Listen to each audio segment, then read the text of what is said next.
Okay. What was it? All right, family. So I'm going to check the clock just for the record that it is one-ish somewhere in the world. It's just not one-ish Eastern Standard Time. This has been a day and a half on my end, and my sisters have tried to accommodate, and then we had all sorts of technical interesting, right? Murphy's Law. But the good news is that God has allowed us another day where we could join together for Dream Do Done. Serena is on location, so she is unable to be here today, but we do have two of the hosts. So we're wishing Serena well on the road. She's probably going to be tuning in and checking on us to make sure we behave at this extremely off one-ish time. Oh, goodness.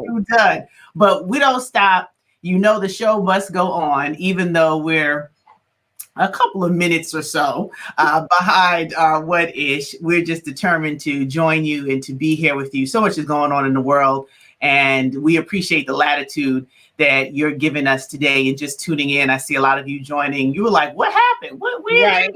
What's going on? So we're here. Thank God we're still here. I can't believe we're in June. I can't believe how the world continues to change so quickly during this 2020. But this has been your accountability location for a lunchtime conversation for now a year and a half. Like Tamara, like a year and a half. Yes. We said it and we did it. So we live by what we say. But I'm going to let Tamara greet you all while I see who else is hanging out so that I can say hello to you. So if you've seen, I did tag a photo to Stacie's wall. I told you all that we were behind the scenes, but technology wouldn't let us be great. But Dream Do Done refuses to go down with the ship. We are like, you know what? We're going on anyway.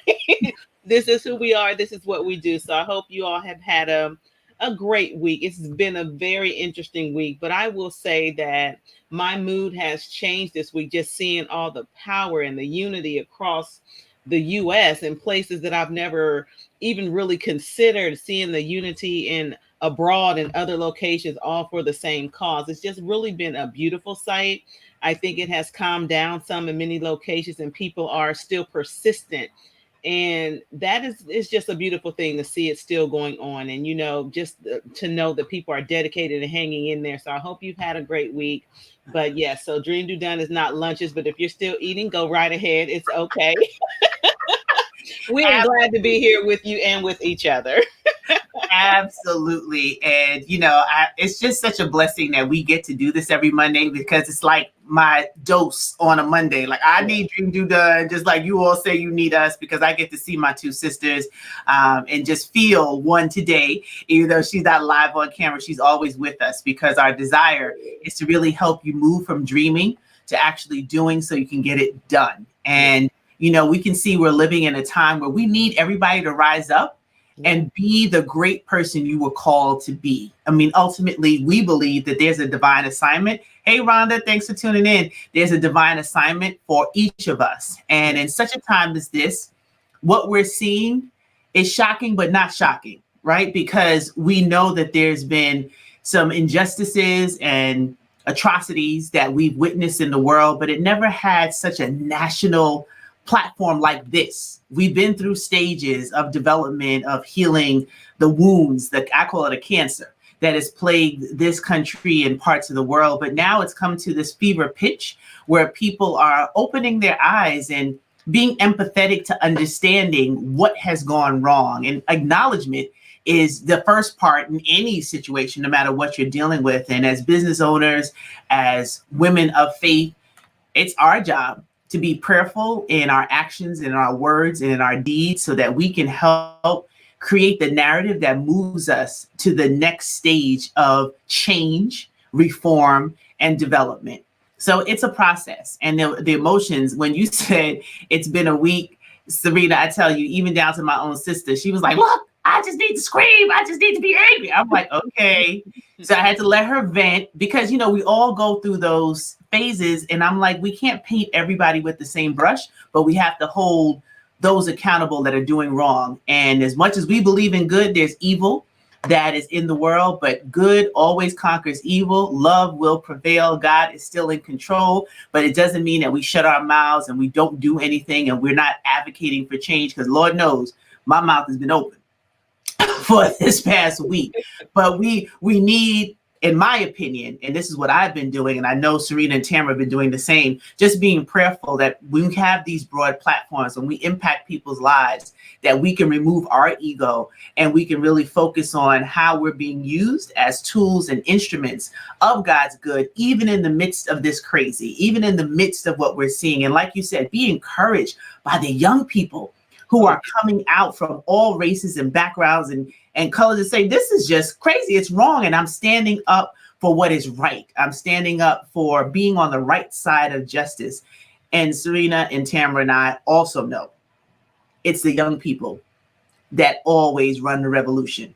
So while I feel I might be just a little over 21, that is not exactly the case. So I will be doing my part to add voice and amplify what we're doing. But I really want to support our young people and how they're articulating their voices. You know, Tamara, I'm sure as you talk to your children, you're continuing to get new perspectives. I'm doing the same. I'm sure Serena's doing the same.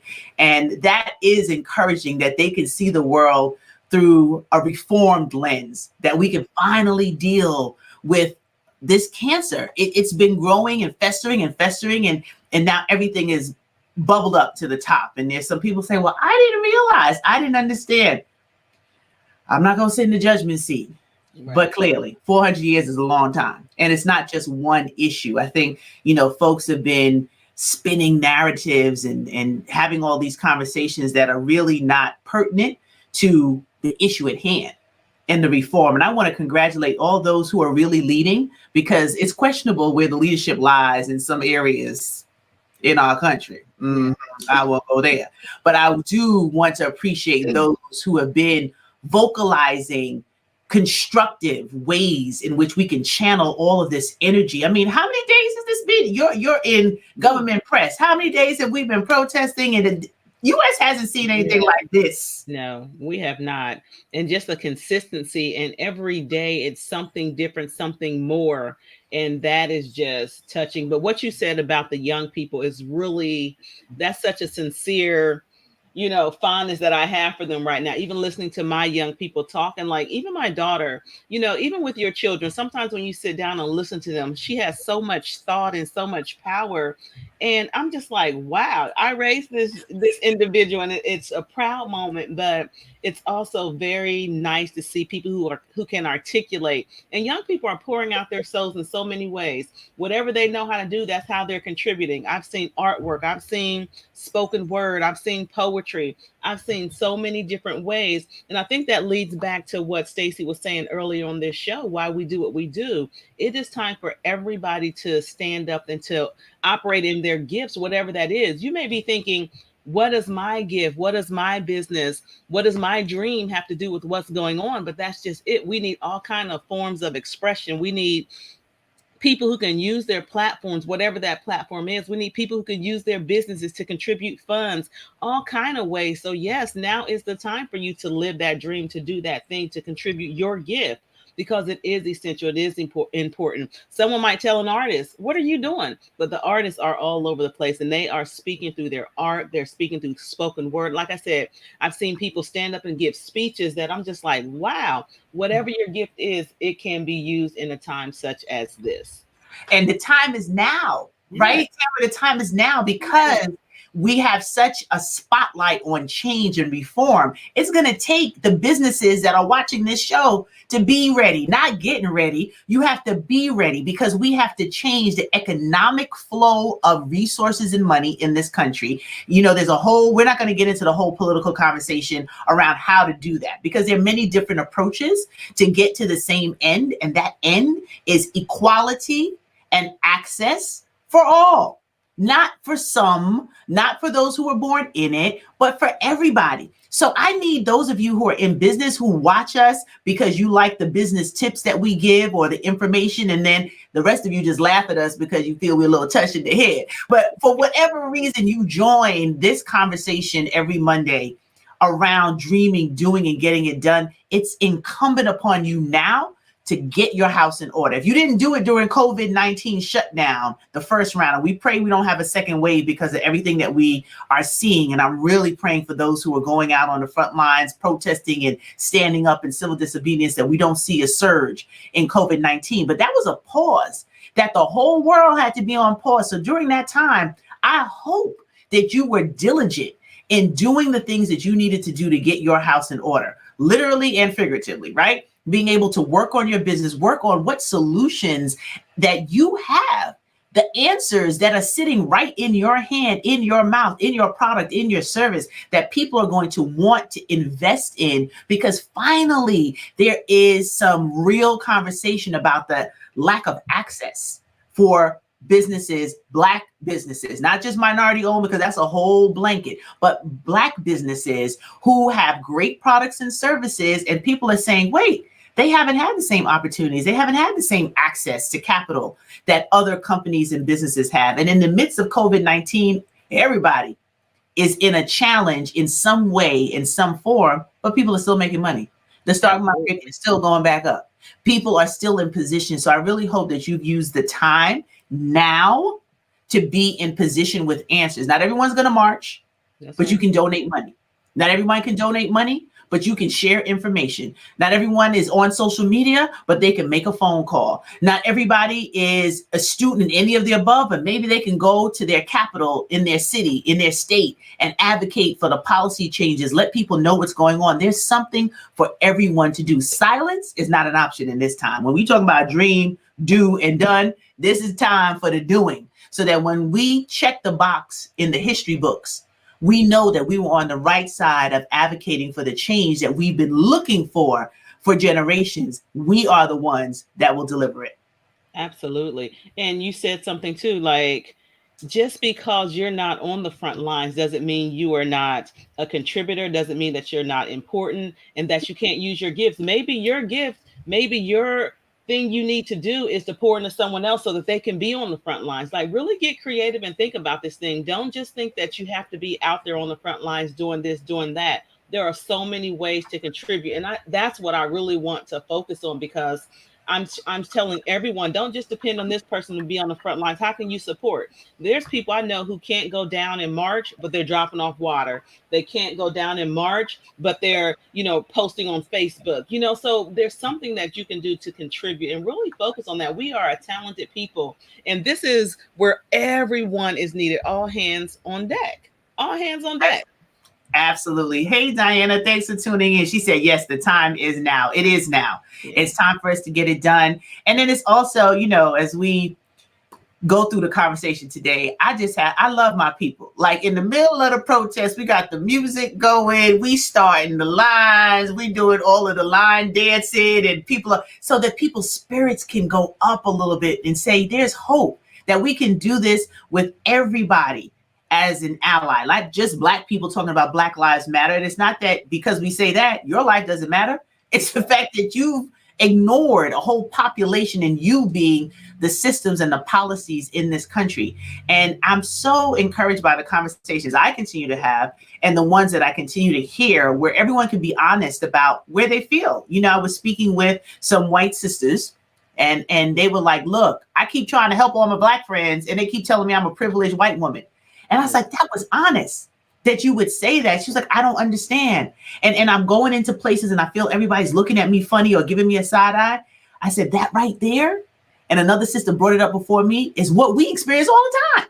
So now you're getting an inkling into how things have not been equal. And all we're saying is, let's open up the dialogue. Another one had a great point. Well, I'm scared. My family's in law enforcement. They're good, law abiding, and they try to protect and serve. And I said, absolutely. This is not a broad brush for everybody in law enforcement. This is not anti-law enforcement. This is finally addressing the fact that there's a segment of institutionalized abuse of power that has been permeating all across this country. And if you can take down Obama without killing him, but you're going to kill somebody for a lower level crime, that's an issue. That's a problem. And the ones that we know are only the ones we know because they made it to somebody's video. There's so many lives that have been lost that never make it to reporting. So now that people are opening their eyes, my white friends are like, I didn't realize it was this bad. I didn't realize what institutionalized racism was. I didn't realize what implicit bias is. I didn't realize, and they can be honest with me and I can be honest with them, because we'll never walk in each other's shoes, but we can be empathetic about the things we experience as a result of it. So I'm going to hold on to hope, just as you said, Tamara, and as we do our business and as we collaborate with other businesses, that we'll be the ones to bring the answer. We don't have to wait for one person to rise up and lead us to the promised land. Each and every person has a job to do to help us get to the other side of being productive and really persistent in change happening, not tomorrow, not next week, now. Hey, Verna. And you know, one other thing that I was going to say too, just for me as well, I have people, family, friends who are law enforcement. I have family and friends who are white as well. I mean, my family is mixed up. I have so many different people in my family, but it's still a time for even us to have real conversations about what we face, because we have to talk about it. We have to talk about it. My grandchildren are biracial. So even the people who are closest to me, I have to have these real conversations, because this will affect our children and our children's children. We have to stand up and really talk about these things. And there are some deep rooted things that we have to talk about, but we're talking. And that, I think, is what is really good about all of this. These hard conversations are coming out. You know, things that people weren't allowed to ask or didn't feel comfortable asking. We're talking about all of this stuff now. And I think, if anything, that is what I'm most appreciative of, because the conversations are really happening. Absolutely. And the conversations are pushing action, because we've been talking for a long time. And for anyone who is not Black, it's exhausting to keep explaining and helping people understand. And even though it's exhausting, pray for strength to reboot, so we can keep, as you said, Tamara, the conversations going, that we look at the inequities in so many layers of the systems that operate this country. And, you know, I'm not going to go off on a tangent, because I've been sitting on a little keynote that I'm going to address the world myself on this whole situation. But I did see a sign that said, when we say that Black lives matter, we're not saying that all lives don't matter. We're just saying that Black lives are in danger, and we need to take care of that so that all lives can actually matter. And that, I think, in a nutshell, really explains a lot. I know people are saying all lives matter. Yes, they do. But when you have one that is distinctly in danger, we all have to stand up and save that one. Someone referenced the Bible when you have to go back for the sheep. You know, I'm just like, I totally get it. So why don't everyone get it? And do you love everybody enough? You know, sometimes I used to say this a lot. I used to be in my little cocoon, because I got 4 children, y'all. I got 4. I got a 5th one that I gained along the way. So as a mom, you kind of get in your little tunnel of raising your kids, going here and there, doing all your events. And that's all you can do sometimes. So I wasn't necessarily in the community like I am now, but I was just always being a mom. And you get used to your little nucleus, your family. But guess what?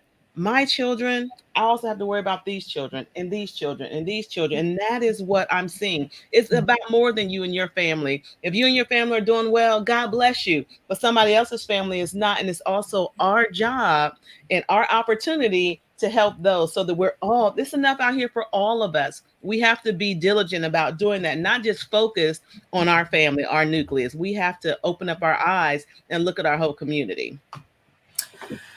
That's a mouthful right there. And, you know, I feel a rant coming on, so I don't want to take the whole dream do done. You know, I got to pray my strength. You know, still working on me.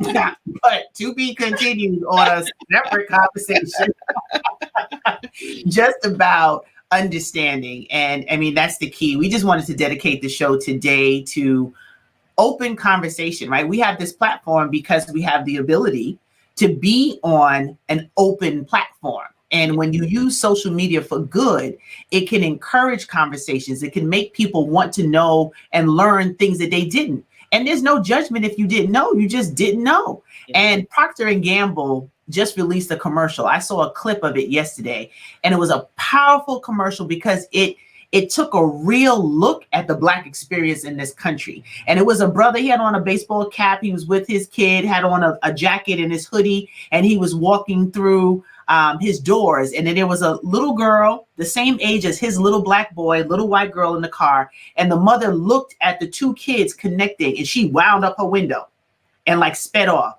He went to another location, and it was like a diner, and they were trying to seat somebody. And because he was sitting there, they moved the white couple to another place. Anyway, fast forward to the commercial when you see it. The end of the commercial has a courtroom where everybody is standing up. And guess who walks in as the judge? The black man. So it didn't matter that he was a judge.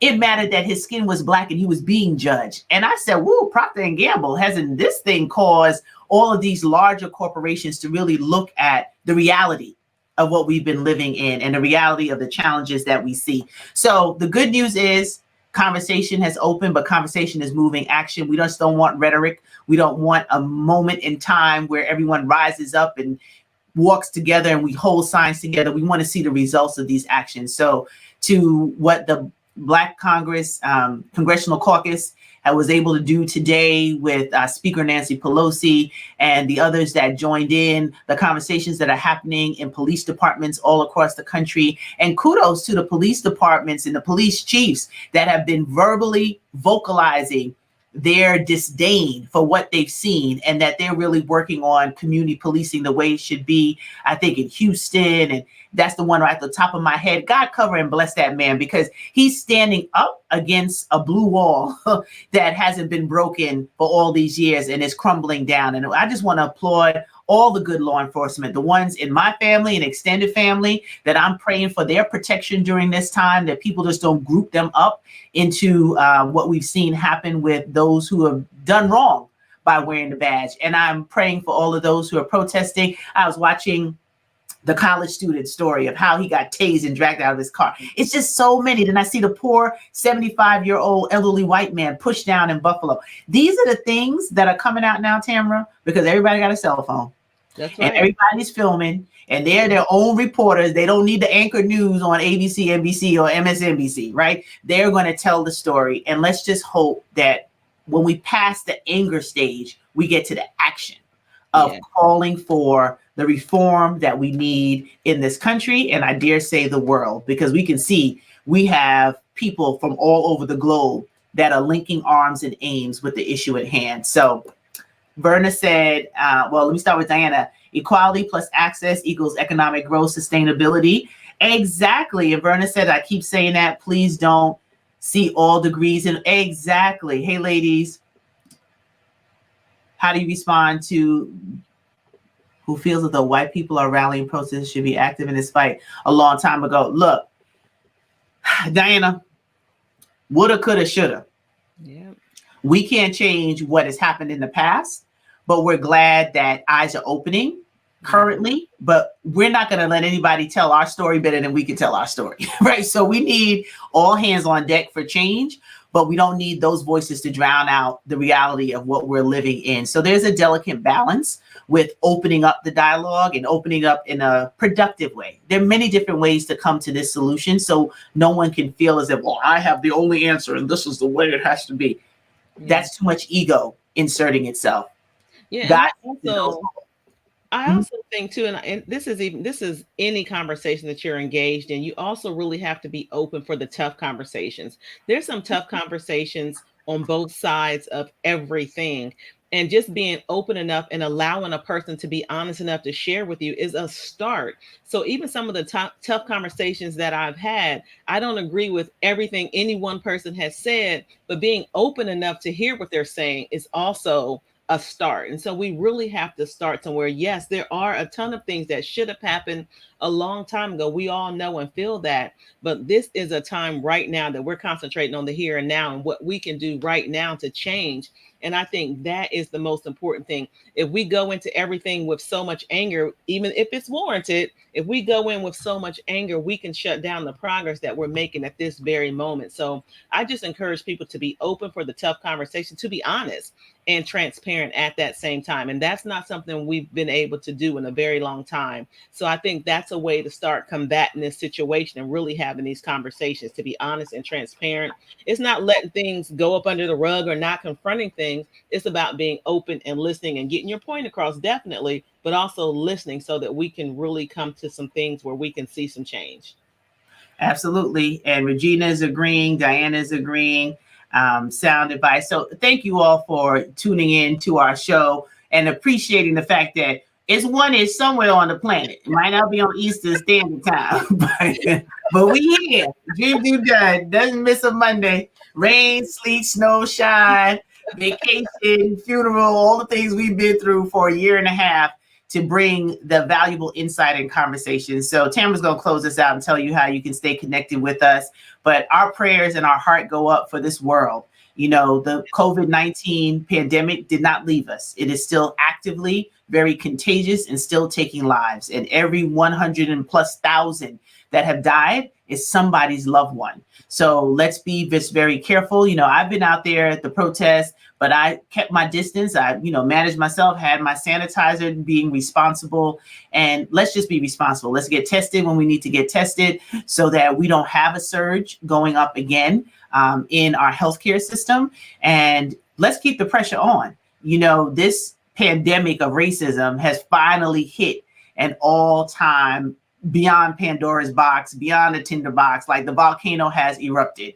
And let's just pray that this time, all of what we've been through as a people for this day, for 400 years, we return back to create great wealth and to be able to get what is due us. That's in my prayer. I'm going to take that from Piece of Genesis from my dear friend, Dr. Pamela Jolly. So thank you for tuning in. Thank you for sharing this broadcast with others who you feel will be inspired by the information that we share. And today, just thank you for allowing us to be.